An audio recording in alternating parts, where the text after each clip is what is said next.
family? How you guys doing? I'm at home here in Indiana.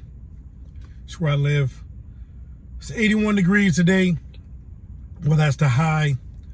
It is, I think it's October 29, I think. 29 to 30th, something like that. Lose track of time when you be on the road. lose track of the dates. Look, if you haven't done already, like and subscribe, and let's comment on the old videos that we put up. Keeps the channel growing, and allows me to engage with everybody, see how everybody's doing. Look, I just want to give you all some motivational discussion today and kind of piggyback on the last video we did, because we did have a few comments on there and they were great. We talked about when will trucking come back, and we kind of came up with the notion that it may not come back. I believe it may not come back in the way that we remember it, and definitely it's not going to come back the way it was in the pandemic. That was an anomaly, but I think we are suffering for some things that took place during the pandemic still. And one of the things that I believe we all came to the conclusion of is there's a capacity issue. And I hate to say it, but there are too many trucks. So in saying that, you don't want to wish folks would leave or quit the business, right? But there is a overload of capacity. And the brokers and the shippers are feeding off that. It's a frenzy for them because they have options. They have a lot of options. They have a lot of different directions they can go to have their load shipped. If they have a load that is sitting on the dock, they got 30 trucks that can that they can bid with and get the lowest prices they possibly can to get that load moved down the highway.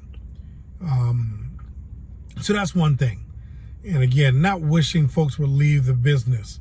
The question is, how are these folks able to survive? How are these folks still in the business of trucking? When we know they're not getting the freight or the numbers that they need to survive. What's going on? Do they have some of that PPP money left over? Some of those loans that they got from the disaster during the pandemic, do they still have some of that excess cash that's keeping them afloat? Those are possibilities. They're hanging on some way, somehow. There's something that's giving them the ability to stick around. Like my Truck Smart shirt. If you haven't checked them out, go in and give them a look. It's a good way to see what the market should be, what load should be, and negotiate with those brokers directly.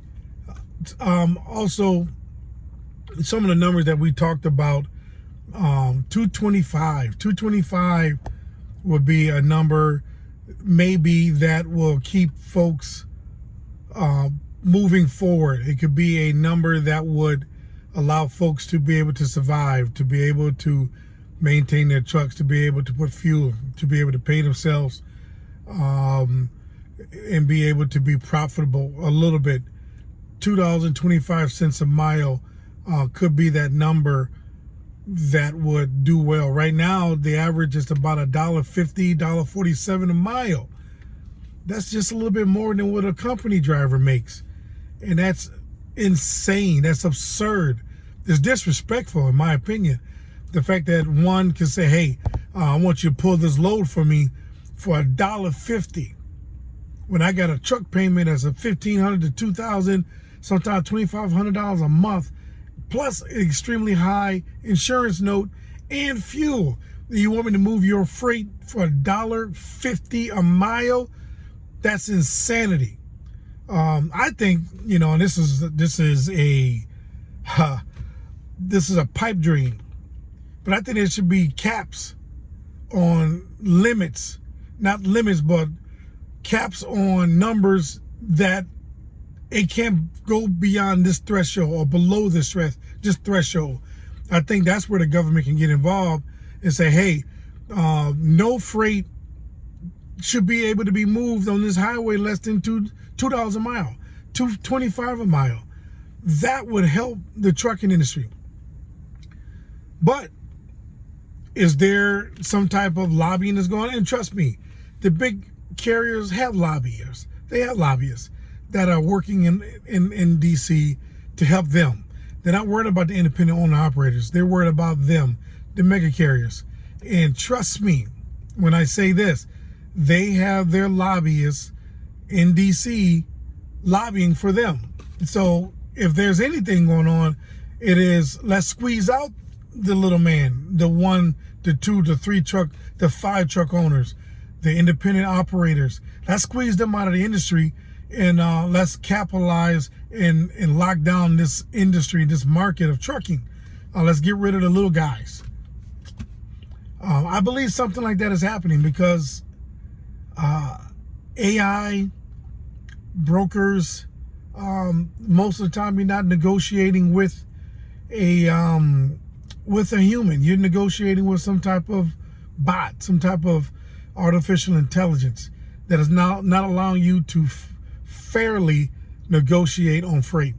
You get two bids, and that's it. After the second, you're done.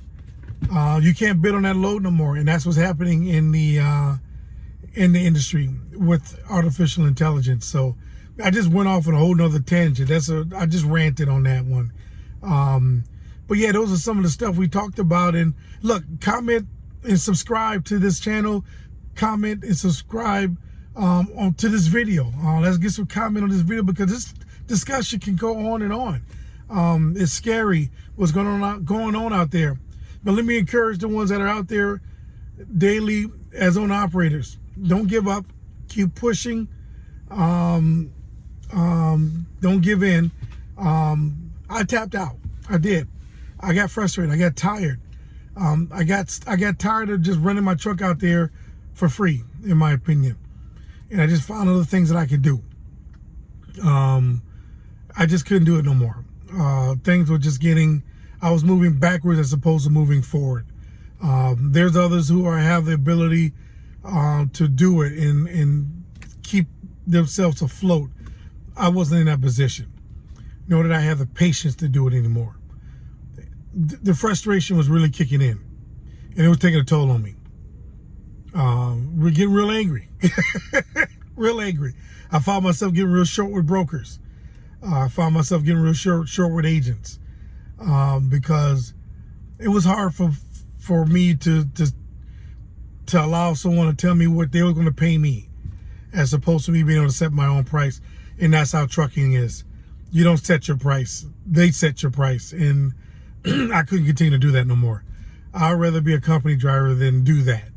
At least as a company driver, I know what I'm getting paid for that load consistently. There's not going to be hey, on this load, you're going to get paid this amount. And this load, you're going to get paid that amount. No. But that is what it is as an owner operator. And I just could not take it anymore. Excuse me. Yeah. A lot of brokers felt that they could tell. They can feel, hey, man, I get it. I understand. This ain't cool. Yeah, no, it wasn't cool. My patience was thin. But yeah. That's my tangent for the day. Just let me motivate you guys. Stay focused. Don't give up. Keep pressing. Keep pressing. Keep pressing. Do whatever you got to do. Get some affirmation. Write some goals down.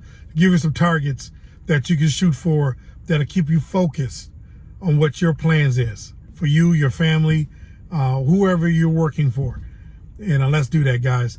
Like and subscribe to the video and comment. Let's keep this discussion going, and let's talk about other stuff as well down the road. Alrighty. If I haven't done so recently, love you guys.